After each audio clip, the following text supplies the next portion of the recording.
boxing.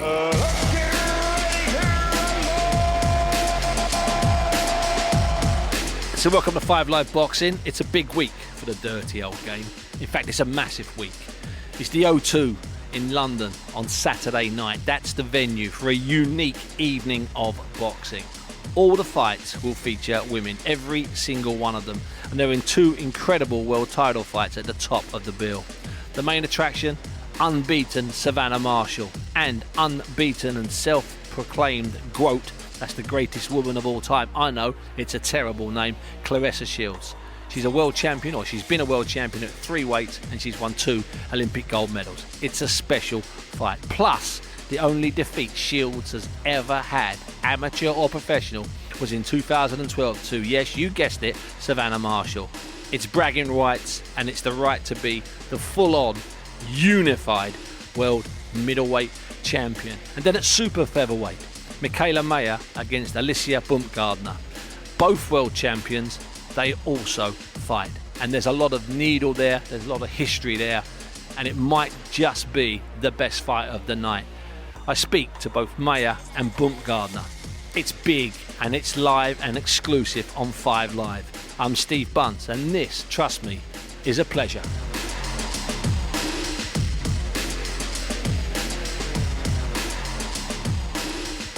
Now I'm joined to talk me through the fights this last weekend. That's Natasha Jonas defending her version of the world title and winning another version, and more importantly, to look forward to the fights coming up at the O2.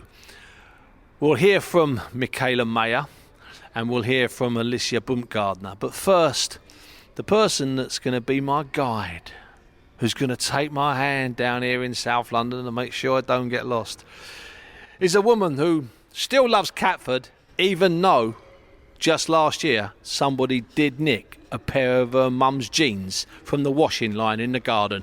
I'm talking, of course, about unbeaten prospect Ellie Scott. Ellie, thanks for joining me. First of all, before we talk about Mikaela Mayer and Baumgardner and Savannah Marshall and Claressa Shields, I've got to ask you, you obviously saw Natasha Jonas at the weekend. What were your thoughts?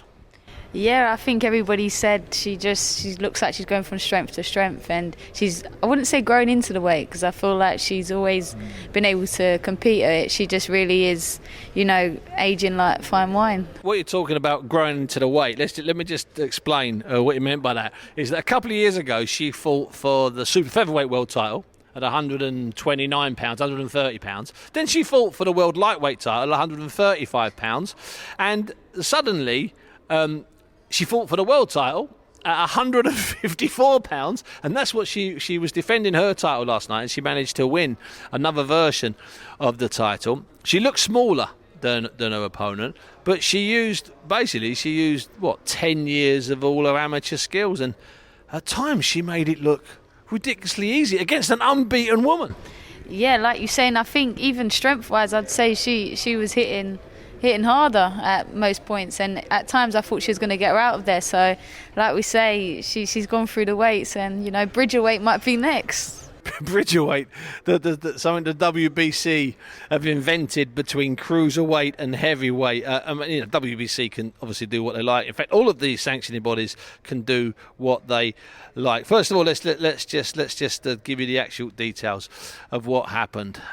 Tasha was fighting Sweden's Patricia Burkhardt, who's 15-0. She's the WBC champion. Tasha was the WBO champion at light middle, or some people call it super welterweight. I've no idea why, because it's light middle. She boxed really sensibly. One judge had it, I think, about a shutout, which is just about right. So it was an old-fashioned masterclass. So you're down at bantam and super bantam, wherever you want to be. I'm not buying the fact that you're living at super middle. I'm not having that. I'm just not having that. So you're down there. Yeah. Your promoter comes to you and says, Ellie, I've got a proposition for you. Can't get you a world title fight. It's super bantam, feather, super feather, lightweight, but I've got you one at light welterweight, up at 10 stone. Can you do it? Just mean I won't have to do a sweat out, wouldn't it? Just a £2 one. Do you know what? I know where my body, obviously I can eat my way up or down, like we said, but I know where I'm best at, and I wouldn't risk that high.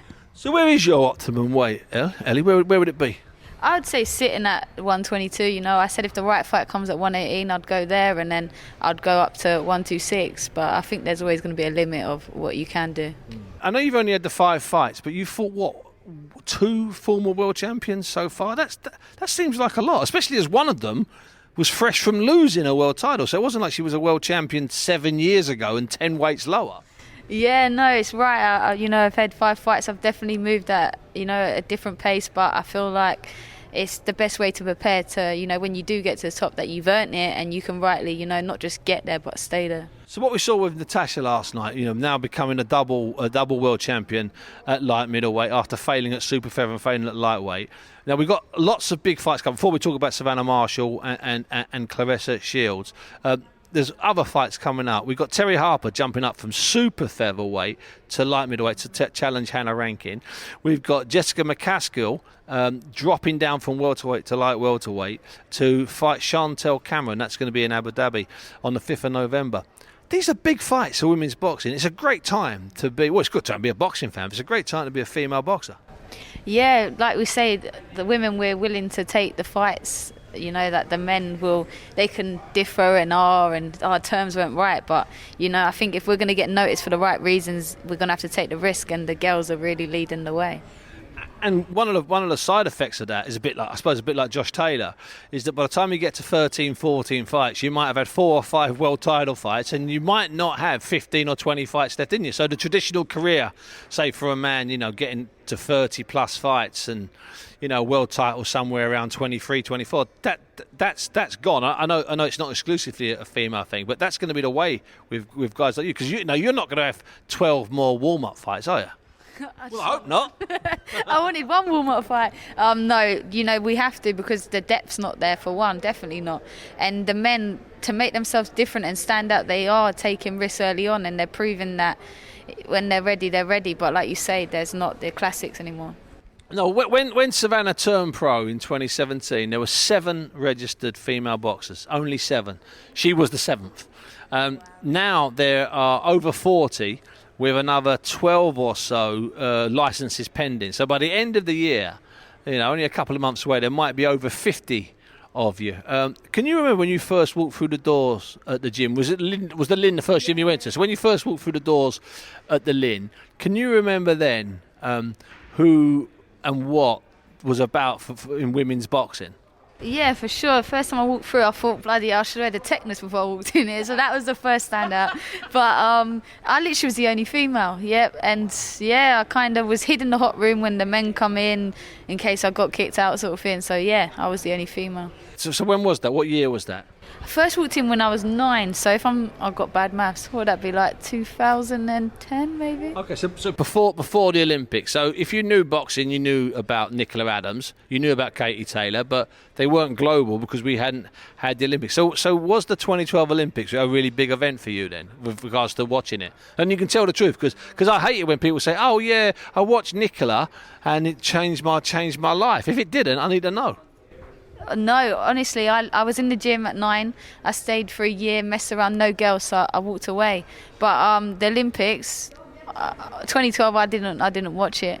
For me, what kind of brought me back to boxing was watching Mick Conlan in the Commonwealth Games, which is a strange one. In Glasgow, 2014, when he won with that enormous cut on his head, and he fought against Kash Ashfaq in the final, and I was with Mick the night before that. He was obviously, and his dad John was the trainer, and he had this cut, gaping wound. He had internal stitches and external stitches, and I remember Kash Ashfaq and the other England team going, "You've only got to hit him on it once. It'll open up." It never did. He was brilliant that night, Mick, wasn't he? Yeah. Do you know what? I remember I was getting ready. I had no interest. It was on in the background, and I just saw, like you say, and I just thought, wow, this kid's something else. So yeah, Mick Conlan was the fire, not a female. And then you spent some time with him down in Adam Booth's gym. You was actually around Mick Conlan as well. How was he as a person? As good as he was as a fighter?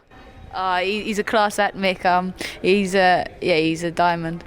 We're going to hear from Baumgardner. We're going to hear from Mikaela Mayer. You've been doing some sessions with Mikaela Mayer. What goes on in sparring stays in sparring. But how has she been, Mikaela? What is she like? Do you know what? First thing we notice how calm she is around this fight of such a magnitude. She's just taking everything in her stride, and her attitude and her mentality. She's got the mentality of someone that's just walked into a gym and someone that's been in the gym forever. And yeah, no, she's ready to go. She's always been under pressure. She's had that kind of that dual role as a woman that fights in the Olympics and wins titles. She got a bronze medal at the World Championships in 2012 in China. Then also as this kind of pin-up. She's got that sort of... So it's hard for her, because a lot of people don't believe she can fight or didn't believe she could fight. And some people, some people think that she's, just a show pony, basically. And I think I admire her for that. I think she's had to put over a lot of pressure because she can fight. I saw the Hamadouche fight. I was there. I was one of the lucky 800 people. Listen, you're entitled to be. It was legend. Yeah, that fight, like we say, we talk about Katie Taylor and Serrano, and rightly so. I think that fight itself is put up there when you talk one of the greatest fights I've watched, female and male. So about 10 or so minutes before Ellie arrived, I had arranged to meet Mikaela Mayer, and she came down and she was a little bit flustered. She'd lost her phone, and that's always a bad sign. She managed to find it in the end. It was a happy ending to it, but she was a little bit flustered at first. And so the first question I asked her, it was a simple question really, it was in reaction to how she was. I asked her how she is in fight week. Well, it's a little bit different this time because normally, on a normal fight week, I'd just be heading out, right? I'd just be heading to fight week wherever it was. But I came out here a week early, so I was kind of a week ahead of schedule for everything. Did that for two reasons. One, we had a ton of media, and I didn't want to cram that all into fight week. And two, these British weight checks sort of forced me to kind of be a little ahead of schedule when it came to getting my weight down. And it usually takes a few days to knock off that travel weight anyway, so we wanted to make sure we had plenty of time. Has the weight been comfortable since the 4 or 5 or 6 days you've been in? Oh yeah, I have perfecting athletes with me. They're the best in the game. Like, they are so amazing, and everything is very scientific, They keep me fueled properly and monitor everything that I eat and drink. So I've been feeling good. I'm definitely skinny, definitely very, very skinny right now. But like you said, not too long to go, one more week. What would you naturally rehydrate to after a fight then? Because as an amateur, you were what we call light welter, you call super lightweight. So what would you naturally rehydrate to? I will weigh in at 130, and I walked back into that ring at 147, 148. It might be a little bit different this time. I'm thinking I might only walk in around 43, 44 because my weight has been so low for a little bit longer, just because of the traveling and getting here a week early. So has it suited you, the early traveling then? Oh yeah, the early travel. We knew that would just be smart. We don't want to stress on fight week. We want to make sure we have extra time to do everything. That's sort of like where the pro in me kicks in. I've been doing this for so long, so I just make adjustments as I go. You have been doing this for so long, and that's sometimes overlooked. When people talk about you, I interviewed you first you probably don't remember because so many people are queuing to interview you, before one of the Tyson Fury fights when you were on the undercard in Las Vegas, when we had that ring set up in the middle of the MGM. Yeah. And I remember talking to you there. And back then, and let's not mince our words, we're all big boys and girls. You were Mikaela Mayer, pin-up style boxer. People were sort of, the jury was still out on whether you could really fight or if you were just, a good amateur who had some pedigree. That all changed when I was also in the Virgin property in Las Vegas in November 2021, when you went head to toe and just about every other part of your body with Mayer Hamadouche. So is it good that people now, I think, universally acknowledge that you are actually a proper fighter? Yeah, I do kind of recognize sort of the energy shift when it comes there, and like when it comes to that point, and people sort of having a little bit more respect for me, because I do feel like I had a lot to prove when I first turned pro, and not just to the fans and people of boxing, but to Top Rank as well. I needed to prove to them that I was a worthy investment because women's boxing was still new. We were on the forefront of this whole thing. So nobody really knew who was going to take off, if it was going to sell. And so I really feel like I have proven myself over the last 17 fights. And it's good to hear you say that, because it shows that I sort of am in the position where I'm well respected as a fighter. I remember talking to you then and thinking, good talker. I'd seen you in Rio. I knew you could fight. I knew your stats. I knew what you could do. And that was a decent fight that night. But then I was still sort of waiting. And then suddenly along came the Hamadouche fight. And I remember being upstairs. I was up with Dan Raphael and a few others, and we were standing up and cheering the fight. Not that, I couldn't say I was a fan of yours or a fan of hers. I was a fan of what I was watching. And the only person that was standing up more than me was your dad, throwing every punch. Yeah, oh my gosh, man. My dad's been my number one supporter from the beginning. I remember when I walked into the gym when I was 17 years old, I came back from that gym that week, and or a couple weeks in, and I was like, Dad, I want to be a fighter. This is what I want to do for a living. And when they announced the Olympics a year later, I told my dad I want to go for the Olympics. And most parents at that time would have been like, no, get your dumb ass in school. Like, what are you talking about? You don't start an Olympic sport at 17 years old.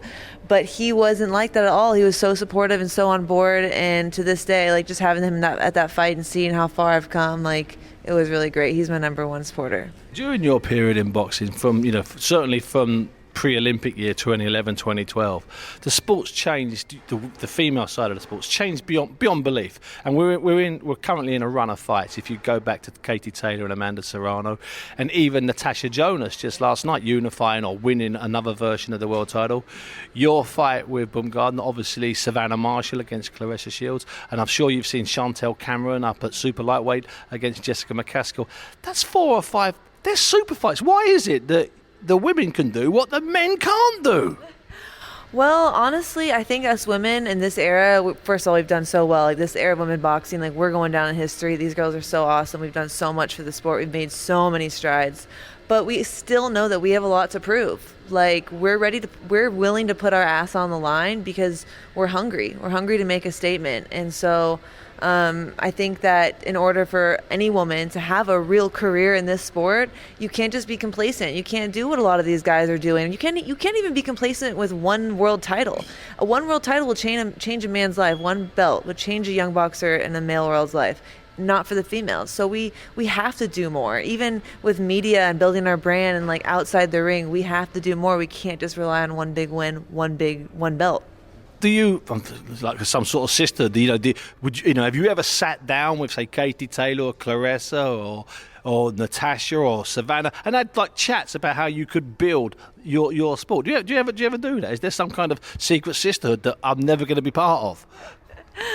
No, I mean, me and Claressa obviously have had discussions, but when it comes to these other women, like, at the end of the day, this is not a team sport. It's really not. We're all out gunning, trying to do the best we can and build our own brand, and there is no playbook. Like, there's no recipe, right? We're all just sort of figuring it out as we go. So, but eventually there will be a recipe, and people will be able to look at Katie Taylor's career, Claressa's career, my career, and be like, hey, that's the kind of career I want to emulate, and there's kind of a path to follow, or, things to go by.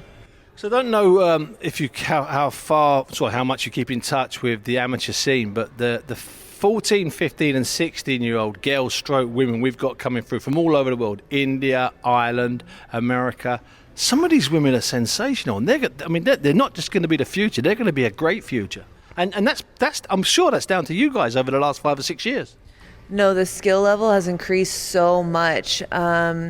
The women now, the top women right now, we're in our early 30s, and I think that early 30s, mid 30s, the top girls in the world, we really are.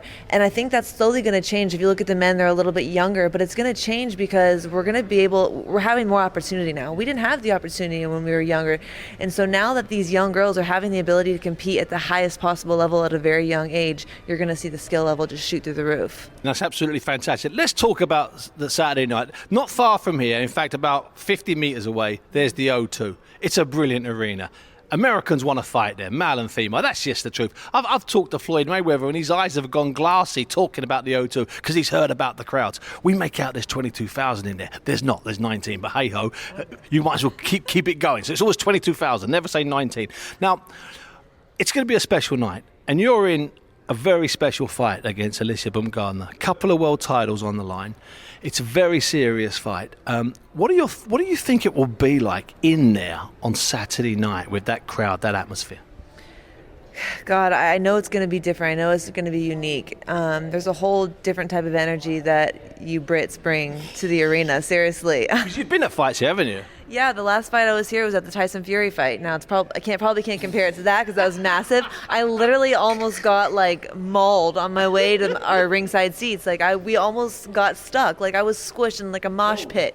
It was insane. But I don't think it'll be at that magnitude, but I can imagine that it's going to be a ton of energy in there, something I've never experienced before. And I've also never fought outside of a top-ranked card. So there's other logistics that go along with being on this card and being surrounded by these Brits. Well, there was a time when promoters like Don King were at the top. A fighter on his card who he didn't promote would be put in the worst hotel out by the airport, next to the ice machine and next to the elevator. I've got to tell you, you're in one of the finest hotels in London, for God's sake. You might be actually in this hotel. This might be the finest hotel in South London. And that's so trust me, you're getting looked after.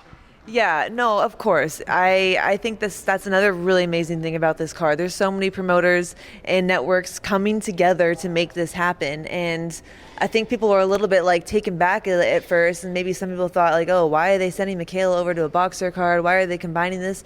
But it's actually pretty amazing. It's pretty amazing for the women in this sport, but it's also pretty amazing just to sort of set this new tone and set this change for boxing in general, because we need fights in order for these big fights to happen. These promoters and these networks have to start working together. And so, hey, we're showing how it's done. And I've got to ask you this. You were in China in 2012 when you got a medal at the World Championships. That was, of course, where Savannah Marshall inflicted the only ever defeat in Claressa Shields' boxing career. And I've never asked you this, and I'm sure people have, so I'm not assuming it's an original. But did you actually watch their contest, or were you preparing to get in the ring or having a rest day? Yeah, I did watch that fight. I vaguely remember it. God, it was 10 years ago. I was 22 years old, so A baby. I was a baby. Now I'm 22 again, but for the 10th, 11th time. Absolutely, I do that as well. But I do vaguely remember this fight. You know, Claressa had just come on the scene. Franchon Cruz was the woman at that weight, and she was the one that we were expecting to go to the Olympics. And then here comes Claressa out of the amateurs, just running through everybody. You know, such a great talent. And she gets to these world championships. I think she won her first fight. And looked good. Yeah, and looked good. And people knew her name. They're like, this young girl coming up. She's a threat. She had that dog style. She came forward, very aggressive. But I just remember Savannah moving, boxing and moving, and just keeping that perfect space away from Claressa, not letting her close that space and let her hands go the way she does so viciously in other fights. The fight just got away from her in those 3 rounds. So that was then. I'm going to ask you the awful question, and I should have to buy you a coffee at least for this, or at least a lean meal. How's it going to go on Saturday night when those two meet? Again. Yes, well, like I said, 10 years ago, obviously Claressa has accomplished and learned so much since then. And I do expect Savannah to continue to box and move the way she did that fight long time ago. But I know that Claressa's a smarter fighter, even more of a dog than she was then. And I just see her closing that space and overwhelming Savannah. But, you know, Savannah's proven to be a very good pro as well. Nothing bad to say about her. And she wants to land that big shot. So Claressa's going to have to be careful on her way in. But I just see her overwhelming Savannah eventually. Listen, that's why we do interviews face to face and not via any other mechanism. Mikaela, thanks so much for your time today. And by the way, you found your phone, so that makes you happy. Oh, nice, cool. Where'd you get that? Found it. Mikaela, thank you. So that was Mikaela Mayer talking to me from the finest hotel in South London, directly next to the O2, because I'm convinced this is the best hotel in South London. I can't think there's any competitors. There's certainly nothing in Lewisham or Catford that would compete with this, or Bermondsey, or Beckenham, or Brixton, or Stockwell, for God's sake. Anyway, that's neither here nor there. Mikaela Mayer in really good form, and she's got great form, really. You know, if you look, she's great history. She's under a lot of pressure, and Mayweather Hamadouche fight at the Virgin property in Las Vegas in November 2021. If you've not seen it, try and find it. It's absolutely brilliant. Now, I didn't or couldn't track down Alycia Baumgardner in London, but I did speak to her a few days ago, and I started by asking Alycia how it was that the women could do what the men can't and make these great fights happen. Because we're born warriors. That's why we're born and ready for the challenge. So whatever you give us, we're up for we're saying yes. So this is a fight that I think is going to divide opinion massively. I think there's going to be seriously 2 solid camps on this. There's going to be people saying, you know what? I wonder if Mikaela Mayer really is as good as she's telling us she is. And I wonder if Alycia Baumgardner can find that form again. And I wonder if she's a lot better than we expect. Is that a fair assessment of it? I would say so. I would agree. Because she's had that one great fight against the French girl last year, and you had that fantastic finish to the Terry Harper fight. And in some ways, I can't see a clear winner here. I'm telling you to your face, and I'll tell the same when I speak to Mikaela Mayer. I can't see a clear winner here. I can make a good case for you, and I can make a good case for Mikaela Mayer. So you make a good case for you, then, would you please? Yeah, I have power. I have knockout power. This is the difference. Mikaela had one great fight, and that was with Hamadou. Not once did she hurt that girl. She didn't even buckle her leg. I was there, and you're telling the truth. Listen, and how close they were, that's a danger zone. So that tells me no power. You don't know how to use power if you have power. Me, in the fourth round, with the fight against Terry Harper, my right hand did so much justice. Yeah. And got knocked out of the year. Yeah. There's a difference. Mikaela doesn't get knocked out. Alycia can get knocked out. That's just a difference. But she's well schooled. She's got that Olympic pedigree. Can she and this is a question, it's not me making a statement, can she outbox you, Alycia? No, not at all, because I can box as well. And I think if you were able to watch the Matisse fight, I was doing what I wanted. I won every round of those. Now, don't get me wrong. There was no knockout. But for me, I gained something that told me I can go the distance, I can box, and I can have fun doing it. And I'm a better boxer. My athleticism plus my boxing works hand in hand together. It seems to me, and forgive me if I'm wrong, it seems to me like you're really enjoying this boxing business. You were, there was no silver spoon when you started life. There was no silver spoon when you started training. There was no silver spoon when you started your boxing business. And you're starting to, if you haven't got the silver spoon yet, you know which cupboard it's kept in. Is that a fair comment? It's fair coming. Absolutely. No silver spoon, just hard work and work ethic to get to the top. And here I am, and I'm not going backwards. Like there's no option in my mind to go back. And you're in this mix now. This is a fantastic bill. We know, obviously, Claressa and Savannah Marshall will fight on the bill. And we're hearing, and I'm sure you know, and I'm not asking you to tell me, I'm hearing 5 or 6 other good fights, including at least maybe 2 other world title fights. This is a unique and rare bill. There's been bills before with all women, but not with this type of quality, not with this kind of depth. And I'm going to ask you this, and I think I might have asked you this about a year ago when I first spoke to you in and around the Harper fight. Did you ever think, when you were in your car going from gym to gym, trying to sell tickets and surviving like you did, day to day, did you ever think that not just that you'd be involved in a fight like this, but that women's boxing would be on a pedestal I'm going to use the word, this ridiculous?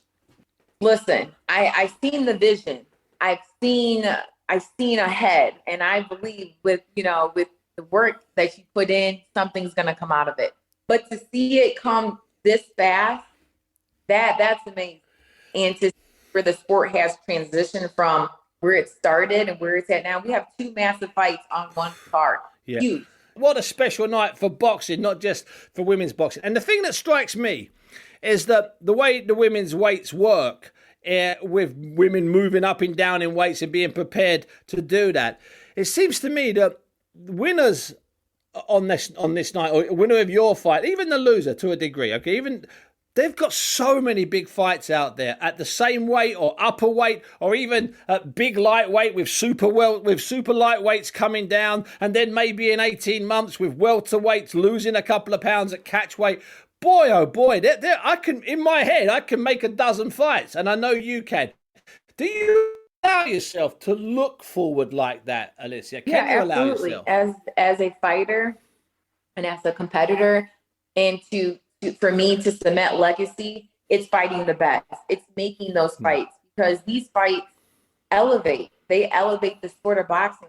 Fights allow other people to draw eyes to women's boxing, that, hey, these are great fighters fighting, and this is important for the sport of boxing.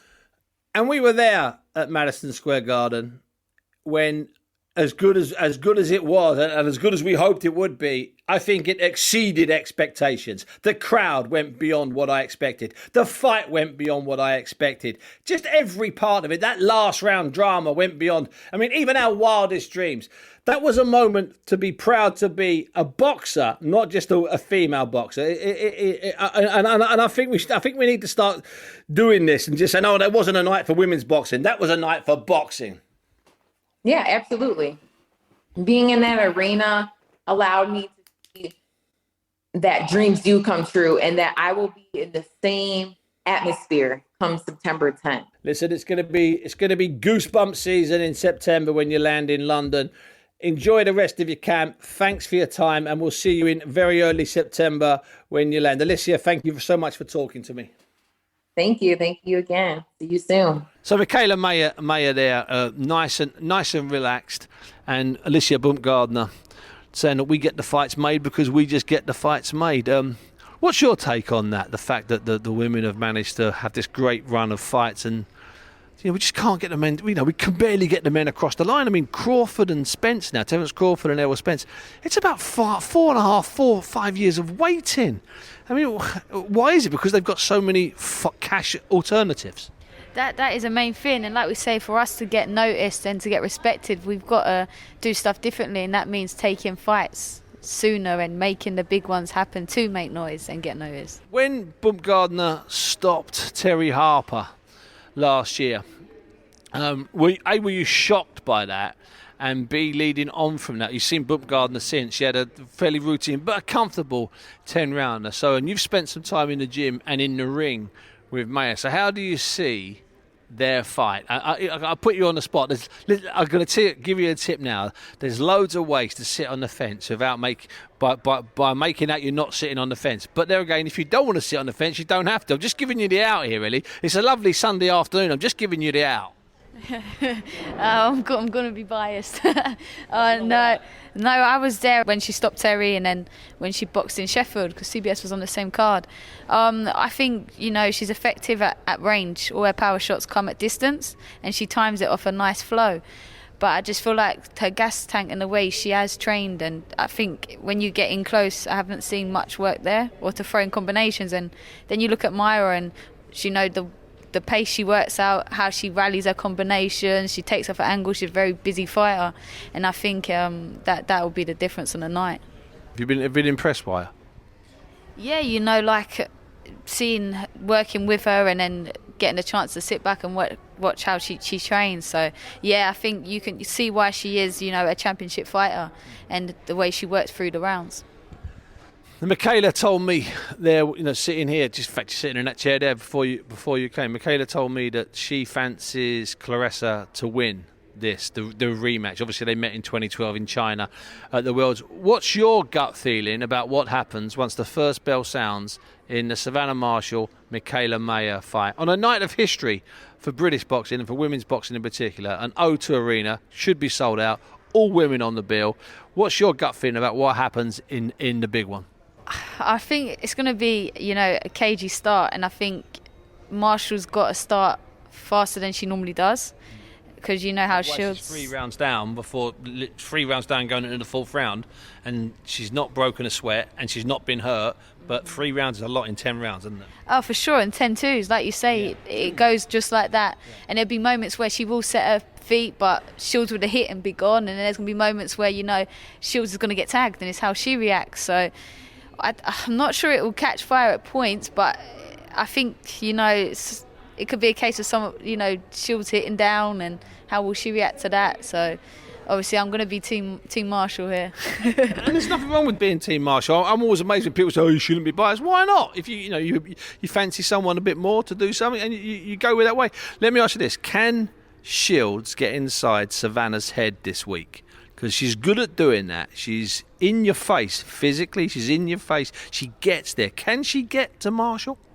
Or could she get to Marshall? It's always been the question mark around Marshall and how she reacts with pressure, like we've seen as the amateurs. But I think we can all agree both boxer and, mentality is completely different under Peter Fury, and it's a great partnership. So Can she get under her skin? I think Shields got the ability to get under anyone's skin, but you've got to flip it on his head and realise that, you know, Shields' only loss is to Marshall, so she's got the ability to get in her head, and has she been in her head all those years? So it will be very interesting. She does seem to have lost her cool. A couple of times I've interviewed her here when she's been around Marshall after Marshall won up in Newcastle a few months ago, and Claressa was ranting and raving. I managed to speak to her in the ring, and then also down in Cardiff when Claressa defended a world title. I mean, Savannah, had a field day. Claressa again was losing the cool. So maybe this question should be the other way around. As you pointed out there, perhaps Savannah's been living rent free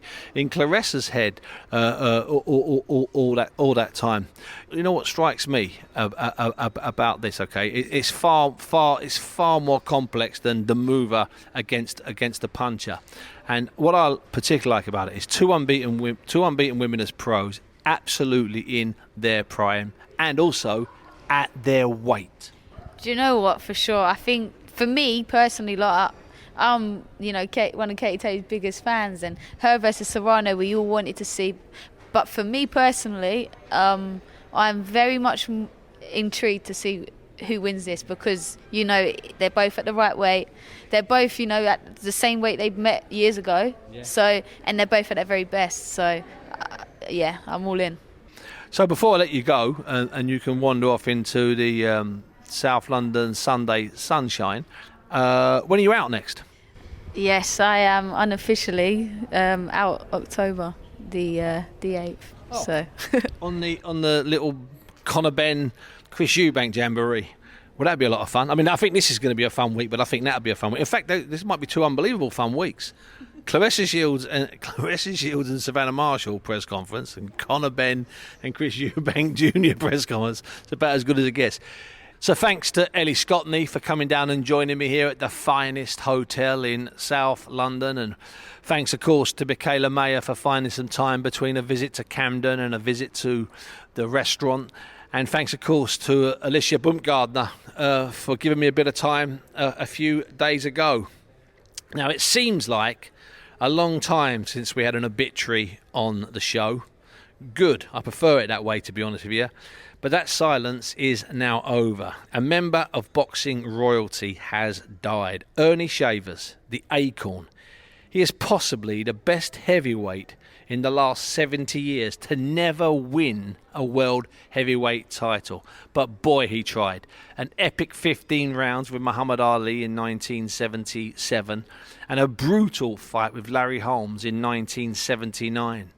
In another era, Ernie Shavers would reign supreme. There is no question about that. Wars, and I mean wars.